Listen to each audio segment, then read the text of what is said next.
अर्थात प्रभाग क्रमांक 9 अत्यंत महत्वाचा नेहरू नगर, मासुळकर कॉलनी, खराळवाडी, गांधीनगर, भोसरी विधानसभा मतदारसंघातला हा प्रभाग. अर्थात या ठिकाणी विधानसभा उपाध्यक्ष आणि पिंपरीचे विद्यमान आमदार अण्णा बनसोडे यांचे सुपुत्र सिद्धार्थ अण्णा बनसोडे राष्ट्रवादी काँग्रेसकडून निवडणूक रिंगणात उभे होते आणि त्यांनी पहिल्याच निवडणुकीत विजयी सलामी दिलेले 15,430 मतांनी त्यांचा विजय झालाय.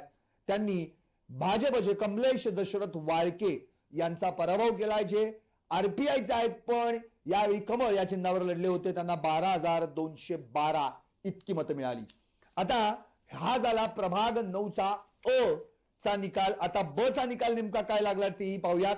माजी महापौर वैशाली घोडेकर राष्ट्रवादी काँग्रेस पक्षाकडून त्या निवडणूक रिंगणात उतरल्या. 16,457 इतकी मतं मिळवून त्या विजयी झाल्या. त्यांनी भाजपच्या मिनाज इनामदार यांचा पराभव केला. त्यांना 11,481 इतकी मतं मिळाली.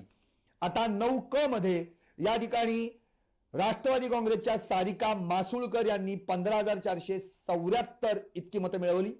त्यांनी भाजपच्या शीतल मासुळकर यांचा पराभव केला. त्यांना 11,923 इतकी मतं मिळाली. यानंतर 9 ड मध्ये आपण जाऊयात.